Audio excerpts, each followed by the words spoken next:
What's up, guys? Marty Sleva here from San Diego Comic-Con 2013. I'm joined by the big boss, Steve Butts. That's me. Hi, how's it going? It's good, Marty. How are you doing? I'm doing really well. So we saw a lot of Microsoft games, and one of them you got to see was Project Spark, which they revealed at E3, and I don't know, tell us about it. Yeah, well, Project Spark was a game that I've wanted to keep an eye on ever since I saw it at E3, because it was one game where I felt like, here's a game about creativity. It doesn't necessarily have shooting as a core mechanic, and for me, like, that alone was enough to make it stand out at the show. Not against violence per se. Just want to go on record for that. But this game is it's very creative. It's very expressive.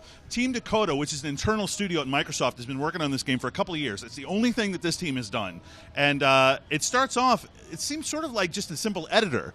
Like you get to shape the land, and you get to add texture and trees and cottages and all these sorts of things to this very flat, featureless terrain.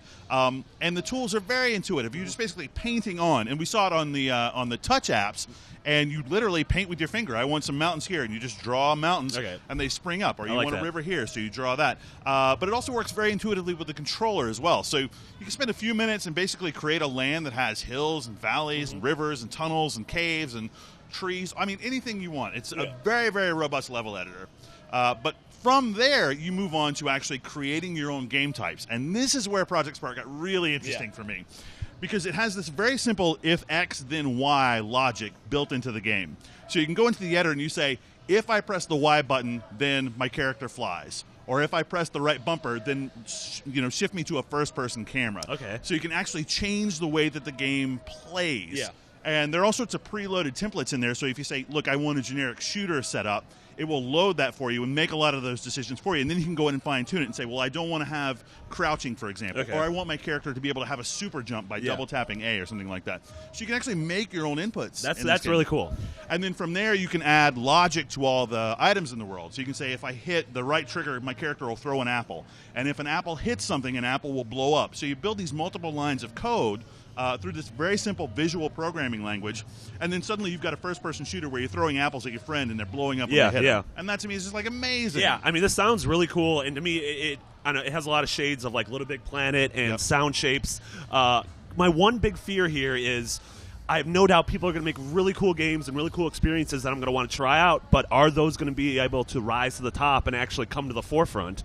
Did they say anything about how they're going to kind of cultivate that library? Yeah, so curation is a problem. It's a couple of different problems, actually. First off, this is kind of a storybook, kid-focused game, just in terms of the visuals, right? And so what you don't want is to create a marketplace where people are able to browse through games for their kids to play, and every level is a giant penis. My first level is going to be a giant penis. Exactly. Just warning everyone. No, but that's a real thing. And Microsoft says, we know this is a problem. So they're going to create two separate groups of levels. And one of them will be unmoderated, through which you can upload whatever you want, and you can flag things as inoffensive if you see them. Like, this level is a giant swastika. Please send this to Microsoft, and they can look at it. So they'll review it and then remove it from the store or whatever it is. Whatever it is. But then there's going to be a kid-friendly version, kind of like they have with Netflix. There's Netflix just for kids, where you're not going to browse the raunchy comedies and the sort of teen sex movies and things like that. But what my big question was, are kids who are interested in playing this game going to be smart enough to use it to its fullest extent? Yeah, I mean, it sounds like what you're saying, actually applying logic to things, is something not a lot of games do. That's a tough thing to kind of find an audience for. Yeah, and it's a problem for a couple of games. I think Disney's Skylanders Disney's Infinity has the same problem, where the people who are going to be playing the game may not be as into the creative aspects of it. That said, they have sort of a choose-your-own-adventure style creation mechanic in the game. So you load it up, and it says, where do you want to start? And you say, I want to start in the desert. And bam, it builds a desert world for you. And you say, what time does it want to be? And it's like, okay, let's have it be morning. And so it's morning time. And then you say, what hero do you want to be? And you say, well, I want to be a fighter. And so through these open-ended questions, it guides you through the creation of an actual level. And it tells you where the end boss is going to be, how you get there, what you're going to get from him.